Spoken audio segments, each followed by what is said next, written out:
This channel does not promote any violent, harmful, or illegal activities. All content provided by this channel is meant for an educational purpose only. দেখুন দু জায়গায় অভিযোগ গেছে স্বাস্থ্য ভবন আর লালবাজার দু জায়গা থেকেই বলা হয়েছে বিষয়টা তারা খতিয়ে দেখছেন তারপরেও কিন্তু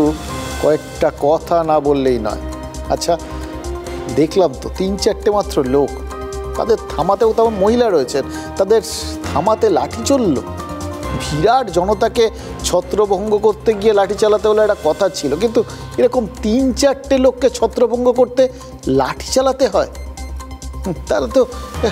কি হবে আমি জানি না কারণ পুলিশের উপস্থিতি তো সাধারণ মানুষের কাছে যথেষ্ট লাঠি চালাতে হয় না লাঠি হাতে আছে দেখলেই তো আমরা আধমরা হয়ে যাই এবার পুলিশের যুক্তি কি না আক্রান্ত হওয়ার মতো পরিস্থিতি তৈরি হয়েছিল বলেই নাকি এই লাঠিচার্জ করা হয়েছে আমরা ধরে নিলাম তর্কের খাতিরে তারাই ঠিক বলছেন যা বলেছেন একদম ঠিক তাহলে তো প্রশ্নটা ওঠে কোন জায়গার থেকে এরকম মুষ্টিমেয় 2-4 জন মানুষ তারা পুলিশের গায়ে হাত তোলার মতো একটা মানে মানসিকতায় পৌঁছে যেতে পারেন বা সাহস অর্জন করতে পারেন কোথাও গিয়ে কি সবাই মানে এটা তো পুলিশেরও নিজেদের ভেবে দেখা দরকার তারা নিজেদের কোন জায়গায় নিয়ে গেছেন যেখানে যে কেউ ভাবতে পারছে যে পুলিশকে আক্রমণ করা যায় আর সেটা যদি ঠিক না হয় এই বক্তব্যটা তাহলে তো এই প্রশ্নটা উঠবে ওই ন্যাশনাল মেডিকেলে কর্তব্যরত পুলিশ কর্মীরা কি বাহুবলী হয়ে উঠতে চেয়েছিলেন চারপাশে বাহুবলীদের এত রমরমা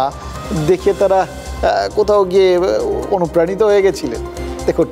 বাহুবলী হয়ে ওঠার রোগটা কিন্তু খুব ছোঁয়াচে বাহুবলীদের দেখতে পেলে বাহুবলীদের ছত্রছায়ায় যারা থাকে তারাও ওই বাহু বলেই বিশ্বাসী হয়ে ওঠে এই সিভিক পুলিশও হয়তো ওই বলিয়ান পুলিশের ছত্রছায়া থাকতে থাকতে নিজেকে বাহুবলী ভাবতে শুরু করেছিলেন আমাদের রাজ্যে ওই বললাম না এখন বাহুবলীদের বেদম রমরমা ভোট পর্ব মেটার পর রাজ্যে এখন দিকে দিকে আমরা এরকম বাহুবলী দেখতে পাচ্ছি কখনো একা কখনো অনেকে এই যে চারপাশে গণপিটুনি পর্ব যে শুরু হয়েছে সেগুলোর দিকে তাকিয়ে দেখুন যারা গণপিটুনি দিচ্ছেন যারা নিজেদের বীরত্ব প্রকাশ করছেন তাদেরও তো বাহুবলীই বলতে হবে বহুবলীও বলতে পারেন অনেকে মিলে পারছেন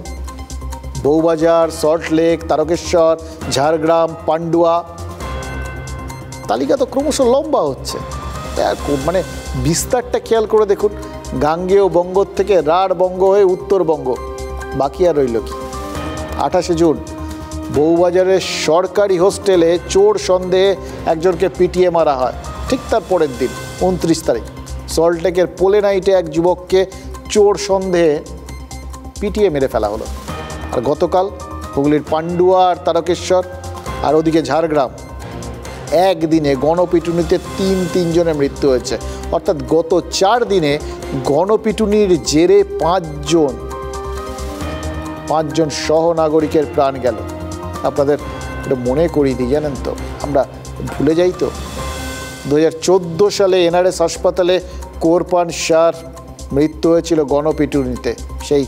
ঘটনার বিচার কিন্তু এখনও শেষ হয়নি মামলা চলছে এবার সন্দেহের বশে যারা এতজন মানুষকে মারলেন বলে অভিযোগ তাদের আদৌ কি কোনো শিক্ষা হয় দেখুন এই প্রত্যেকটা গণপিটুনির ঘটনায় পুলিশ কিন্তু ব্যবস্থা নিয়েছে এইটাই আমার কাছে সবচেয়ে ভয়ঙ্কর লাগছে এটাই সবচেয়ে দুশ্চিন্তার বিষয় পুলিশ নিষ্ক্রিয় থাকলে একরকম ব্যাপার সবাই তাহলে ধরে নিতে পারে ও ঠিক আছে কিছু করবে না হবে না কিছু কিন্তু পুলিশ তো ব্যবস্থা নিচ্ছে প্রত্যেকটা ক্ষেত্রে যাদের বিরুদ্ধে অভিযোগ পুলিশ তৎপর হয়ে তাদের গ্রেফতার করেছে তবুও তো গণপিটুনি বন্ধ হচ্ছে না পুলিশি ব্যবস্থা সত্ত্বেও বিষয়টা কীরকম দাবানলের মতো ছড়িয়ে পড়ছে তাহলে ভয়ের কারণটা বলি পুলিশি ব্যবস্থাকে কেউ আর পাত্তাই দিচ্ছে না আজকাল কথা হচ্ছে আজ আমার স্বামীকে মেরে ফেললো আমি কোনো অপরাধ করতে পারলাম না বলে তাই তাদের প্রহরটা একটু বেড়ে গেছে তাই বাধ্য হয়ে ফির আরেকজনকে মারতেছে ফির এও না যদি তাতে না যদি শাস্তি পায় আবার কাউকে না কাউকে মারে